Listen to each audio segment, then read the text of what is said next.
Kaugnay ho sa naganap na rally kahapon, protesta kahapon dito ho sa National Capital Region o dito ho sa Metro Manila. Makausap po natin ang nagsisilbing spokesperson ng National Capital Region Police Office, si Police Major Hazel Asilo. Magandang araw ho sa inyo, Major, at welcome sa Bombo Radio Philippines. Si Bombo Genesis Espiritu, kasama natin si Bombo Ever. Welcome sa Bombo Network News, Major. Magandang umaga po, Bombo Genesis and Bombo Ever, at sa lahat po ng ating mga taga-subaybay, magandang umaga po. Thank you so much for joining us sa Bombo Radio Philippines, sa Bombo Network News. Kamusta ho yung assessment ho ninyo sa kabuuan po ng mga rally na isinagawa sa iba't ibang bahagi po ng Metro Manila kahapon, Major?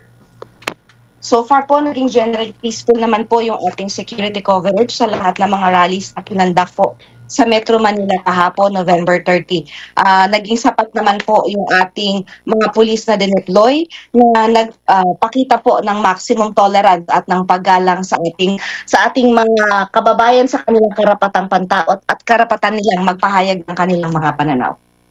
Wala pong mga anumang nangyaring kaguluhan or anumang mga untoward incident sa kabuuan po ng rally mula po umaga hanggang kagabi, mga alas 6 o alas 7 po ng gabi, Major?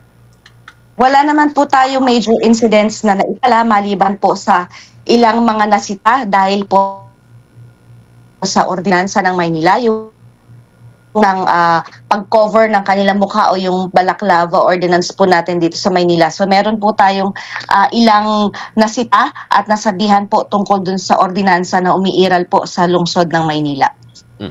Alright. Major, just to follow up on that po, kasi itong tatlo po na naaresto, kamusta po yung kanila pong situation ngayon? Napalaya din po ba sila afterwards? Kasi parang nagkaroon po ba ng parang areglo po dito? Since first offense pa lang naman po nila, sila po ay inimbitahan sa Station 5 dito po sa Maynila. Sila po ay in-inform tungkol po doon sa existing po na ordinansa ng Maynila na nagbabawal sa pagko-cover ng kanilang mukha kasi sila po ay nagsabing sila ay mga miyembro ng media pero po yung kanilang attire ay parang pang full battle na po yung itsura nila. Meron po silang gas mask.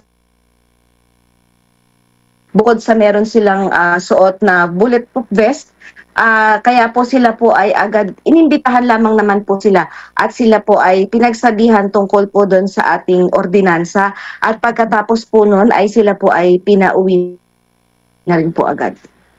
Alright, so wala pong mga cases po na naisampa against po doon sa mga naimbitahan na pumunta po doon sa police station? Wala po, since first offense pa lang naman po nila yung pagkakasita sa kanila dahil na rin po siguro sa hindi sila mga taga Maynila kaya po hindi nila alam yung existing na ordinansa po doon. Right. Major, matanong ko na lamang din po kasi may mga naunang pronouncement na yung mga nanawagan po para sa pagbibitiw ng Pangulo at ng ikalawang Pangulo ay may posibilidad na maaresto. Yung nangyari po kahapon, wala po bang ganito pong mga senaryo?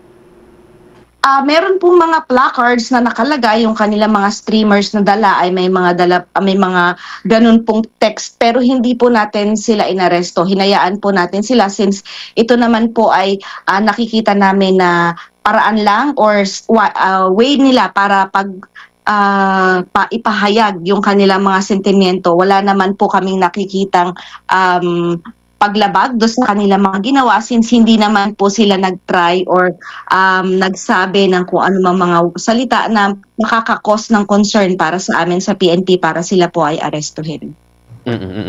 Major, balik lang ho tayo doon sa tatlong na-arresto. Sa pagkakaalam ho ninyo sa Pambansang Pulisya ng Pilipinas, ang Manila City lamang po yung may ganitong ordinansa? Yung pagbabawal po ng pagsusuot ng balaclava, yung bulletproof vest, mga ganun?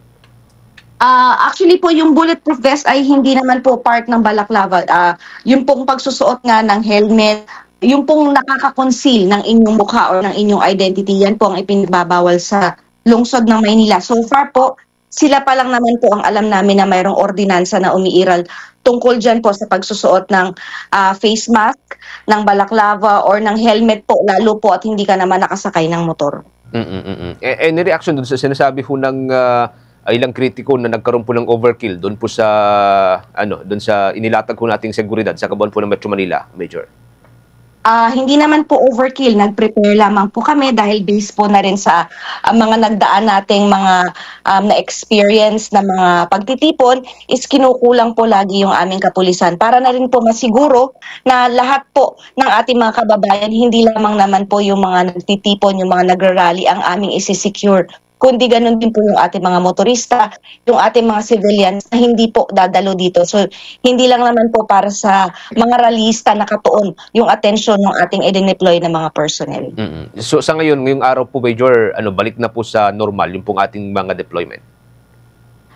Kahapon po na-terminate na po yung ating security coverage. So yung pong ating mga augmented personnel mula po sa regions 1, 3, 4A at Procor ay nagsibalik na po sa kanilang kanya-kanyang region. Meron lamang po tayong naiwan na mga personnel po dyan sa area ng CRB Menjola para i-secure pa rin po dahil yung possibility na hindi pa po tapos yung ating mga kababayan sa kanilang pagpapahayag ay para po sigurado na rin po na walang mangyayaring kung anumang mga aberya. Last na lang siguro, Major, so far, yung nakalagay doon sa mga in-applyan po nilang mga permit, itong mga nag-rally, nasunod naman po lahat? Yes po, ang nag-apply lamang naman po ng rally para sa pagtitipon kahapon ay itong nasa People Power Monument. Usually lamang po ay may na-issue na permit para mag-rally.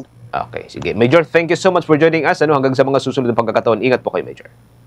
Maraming salamat po. Ang tagapagsalita ng National Capital Region Police Office, si Police Major Hazel Asilo. For the most trusted source of news and information, visit our website at www.bomboradio.com. Follow us on Bombo Radio mobile app, Facebook, YouTube, TikTok, and X, formerly Twitter. Like, share, and stay connected. Anytime, anywhere.